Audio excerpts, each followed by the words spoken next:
ಸನ್ಮಾನ್ಯ ಅಧ್ಯಕ್ಷರೇ, ತಾವು ತಂದಿರತಕ್ಕಂಥ ಈ ಸಂತಾಪ ಸೂಚನೆಗೆ ನನ್ನ ಬೆಂಬಲವನ್ನು, ನನ್ನ ಧ್ವನಿಯನ್ನು ಸೇರಿಸ್ತಾ ಇದ್ದೀನಿ. ಸನ್ಮಾನ್ಯ ಅಧ್ಯಕ್ಷರೇ, ರಾಜಾ ವೆಂಕಟಪ್ಪ ನಾಯ್ಕ ಅವರು ನಿಧನ ಹೊಂದಿರತಕ್ಕಂಥ ಸುದ್ದಿ ನಮಗೆಲ್ಲ ಒಂದು ರೀತಿ ಆಘಾತ ಆಗಿದೆ. ಯಾಕೆಂದರೆ ನಿನ್ನೆ ಮೊನ್ನೆ ನಮ್ಮ ಜೊತೆ ಇದ್ದಂಥವ್ರು. ಇದೇ ಸದನದಲ್ಲಿ ಚುನಾವಣಾ ಆಯೋಗ ಚುನಾವಣೆ ಅವ್ರಿಗೆ 5 ವರ್ಷ ಗ್ಯಾರಂಟಿ ಕೊಟ್ಟಿದೆ, 5 ವರ್ಷ ಅವರು ಸದಸ್ಯರಾಗಿರುವಂಥವ್ರು. ಆದರೆ ವಿಧಿ ನಿಯಮದಲ್ಲಿ ಅವರಿಗೆ ಅವಕಾಶ ಸಿಗಲಿಲ್ಲ. ನಾವು ಏನೇ ಪ್ರಯತ್ನ ಮಾಡಿದ್ರೂ ಕೂಡ ಭಗವಂತ ಒಬ್ಬ ಇದ್ದಾನೆ, ತಾವು ಕೂಡ ಅದನ್ನೇ ಹೇಳಿದ್ರಿ, ಭಗವಂತ ಒಬ್ಬ ಇದ್ದಾನೆ, ಅವಕಾಶ ಕೊಡೋನು ಅವರು.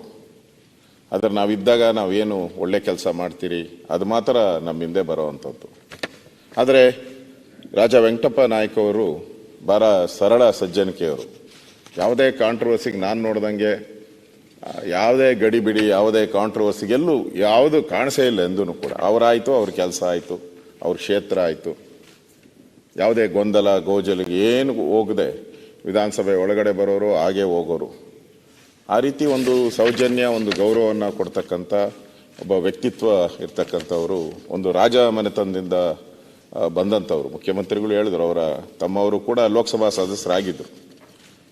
ಇಡೀ ಕುಟುಂಬ ಒಂದು ರಾಜ ಮನೆತನದಲ್ಲಿದ್ದರೂ ಕೂಡ ಒಂದು ಸ್ವಾತಂತ್ರ್ಯದ ಹೋರಾಟದಲ್ಲಿ ಅವರ ತಾತ ಅವರೇನು ಪಾಲ್ಗೊಂಡಿದ್ದರು. ಅದಾದಮೇಲೆ ಇವರು ಕೂಡ ರಾಜಕೀಯ ರಂಗದಲ್ಲಿ ಇಡೀ ಕುಟುಂಬ ಇದ್ದು ಜನಸೇವೆಯಲ್ಲಿ ತೊಡಗಿದ್ರು. 4 ಬಾರಿ ವಿಧಾನಸಭಾ ಸದಸ್ಯರಾಗಿ ಕೆಲಸ ಮಾಡಿದ್ದಾರೆ.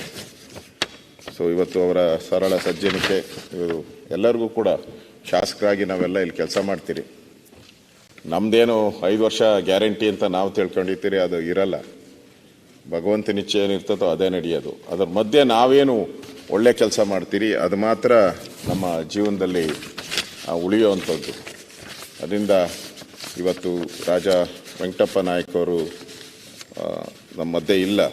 ಅವರ ಕುಟುಂಬ, ಅವರ ಬಂಧುಗಳು, ಅವರ ಅಭಿಮಾನಿಗಳ ಏನು ದುಃಖ ಸಾಗರದಲ್ಲಿದ್ದಾರೆ, ಅವರೆಲ್ಲರಿಗೂ ನಾನು ಕೂಡ ಅವ್ರ ಜೊತೆ ಸಂತಾಪ ವ್ಯಕ್ತ ಮಾಡಿ, ತಾವು ತಂದಿರ್ತಕ್ಕಂಥ ಏನು ಈ ಒಂದು ಸಂತಾಪ ಸೂಚನೆಗೆ ನನ್ನ ಬೆಂಬಲವನ್ನು ಕೋರ್ತಾ ಇದ್ದೀನಿ ಅಧ್ಯಕ್ಷ.